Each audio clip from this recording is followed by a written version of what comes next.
Hi everyone, good morning. ಇವತ್ತು ಬಂತು ಮಂಗಳವಾರ ಬೆಳಿಗ್ಗೆ ಬ್ರೇಕ್ಫಾಸ್ಟ್ಗೆ ಅಂತೇಳಿ ನಾನು ಉಪ್ಪಿಟ್ಟು ಮಾಡ್ಕೊಂಡಿದ್ದೆ. ಇನ್ನು ಮಧ್ಯಾಹ್ನಕ್ಕೆ ಅಂತ ಹೇಳ್ಬಿಟ್ಟು ನಾನು ಮೊಸೊಪ್ಪು ಮಾಡ್ಕೊತಾ ಇದ್ದೀನಿ. ತುಂಬಾ ಸೊಪ್ಪಿತ್ತು ಮತ್ತು ಅದು ತುಂಬ ಹಾಳಾಗ್ತಿತ್ತು ಅಂತೇಳಿ ಮೊಸೊಪ್ಪು ಮಾಡ್ಕೊಬಿಡೋಣ ಅಂತೇಳಿ ಮಧ್ಯಾಹ್ನಕ್ಕೆ ಮೊಸೊಪ್ಪು ಮಾಡಿಕೊಂಡು, ಇನ್ನು ಮೊಟ್ಟೆ ತಂದಿದ್ರು, ಮೊಟ್ಟೆ ಎಲ್ಲನೂ ಎತ್ತಿಡ್ತಾ ಇದ್ದೆ. ನಾನಿನ್ನು ಮಧ್ಯಾಹ್ನ ಊಟ ಮಾಡೋಕ್ಕೆ ಹೋಗಲಿಲ್ಲ, ಮಜ್ಜಿಗೆ ಕುಟ್ಕೊಂಡು ಟೈಮ್ ಸ್ಪೆಂಡ್ ಮಾಡ್ತಿದ್ದೆ. ತುಂಬಾ ಸೆಕೆ ಇರೋದ್ರಿಂದ ಊಟ ಮಾಡಬೇಕು ಅಂತಲೇ ಅನಿಸಲ್ಲ ಮಧ್ಯಾಹ್ನ ಟೈಮು.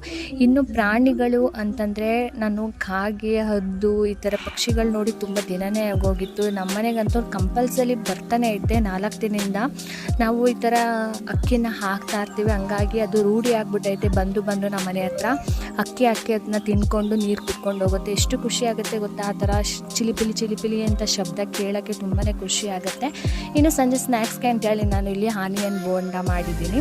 ಇನ್ನು ಪಾಪುದು ಹಬ್ಬಕ್ಕೆ ಅಂತೇಳಿ ಬುಕ್ ಮಾಡಿದ್ದೆ ಬಟ್ಟೆ, ತುಂಬಾ ಚೆನ್ನಾಗೋಯ್ತು. ಇದು ಮೀಶೋಯಿಂದ ಬುಕ್ ಮಾಡಿರೋದು.